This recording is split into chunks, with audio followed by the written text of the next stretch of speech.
Halo semua, kami di sini akan membahas tentang sasaran berkendara dengan sepeda motor dan aman dan selamat. Saya Putri Nur Aisyah dan teman saya Putri Anggi. Kita akan membahas tentang 1.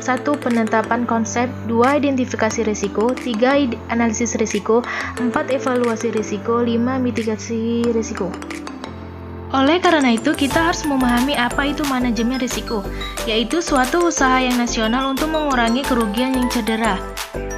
Sebagai contoh berikut ini merupakan manajemen risiko dengan sasaran ingin berkendara dengan aman. Proses manajemen risiko adalah sebagai berikut. Pertama, penetapan konsep. Langkah pertama untuk menunjukkan hubungan antara permasalahan yang akan dikelola risiko dengan lingkungan internal maupun eksternal. Kondisi internal, yang pertama pelajar, yang kedua 17 tahun, yang ketiga perempuan, yang keempat sehat, yang kelima emosional. Kondisi eksternal, yang pertama kondisi cuaca, yang kedua kurangnya sosialisasi, yang ketiga kondisi jalan, yang keempat lingkungan pergaulan. Kedua, identifikasi risiko. Kegiatan untuk mengumpulkan semua informasi terkait dengan risiko yang akan dihadapi. Mengganggu kenyamanan orang lain penyebabnya.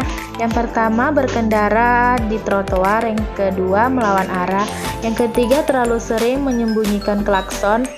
Kecelakaan penyebabnya, yang pertama berkendara dengan ugal-ugalan, yang kedua tidak menggunakan alat keselamatan.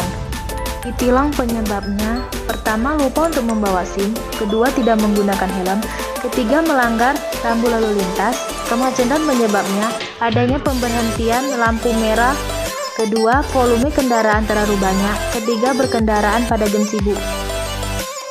3. Analisis risiko merupakan kegiatan untuk menganalisis kemungkinan dan besarnya dampak dari risiko yang telah diidentifikasi dan membuat pembobotan untuk mengukur tingkatan risiko. Risiko ditilang. Analisis risikonya yang pertama yaitu faktor penyebabnya banyak, yang kedua memiliki faktor yang tidak dapat ditebak. Risiko kemacetan. Analisis risiko yang pertama yaitu faktor penyebabnya banyak, yang kedua tingkat pengaruh terhadap sasaran tinggi. Risiko kecelakaan. Analisis risikonya yang pertama yaitu faktor penyebabnya sedikit, yang kedua tingkat pengaruh terhadap sasaran tinggi.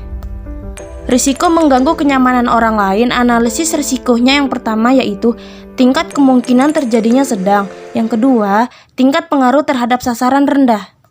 Dari analisis tersebut dapat disimpulkan bahwa kemacetan memiliki risiko yang tinggi, kecelakaan memiliki risiko yang sedang, ditilang memiliki risiko yang sedang, mengganggu kenyamanan orang lain memiliki risiko yang sedang.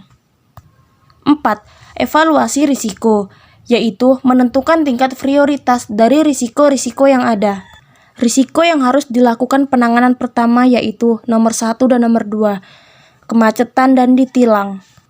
5. Mitigasi risiko merupakan kegiatan untuk merencanakan penanganan agar mendapatkan alternatif solusi, sehingga risiko dapat diterapkan secara efektif dan efisien.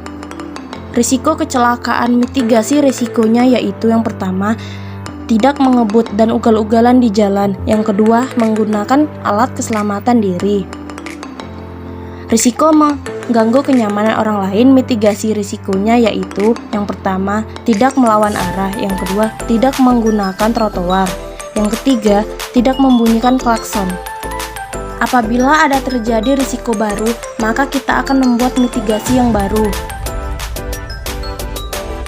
sehingga mitigasi risiko ini dapat dilakukan secara terus-menerus dan berkesinambungan.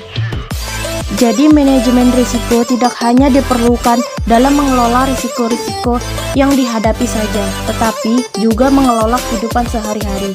Jadi sangat penting bagi setiap orang untuk mempelajari manajemen risiko.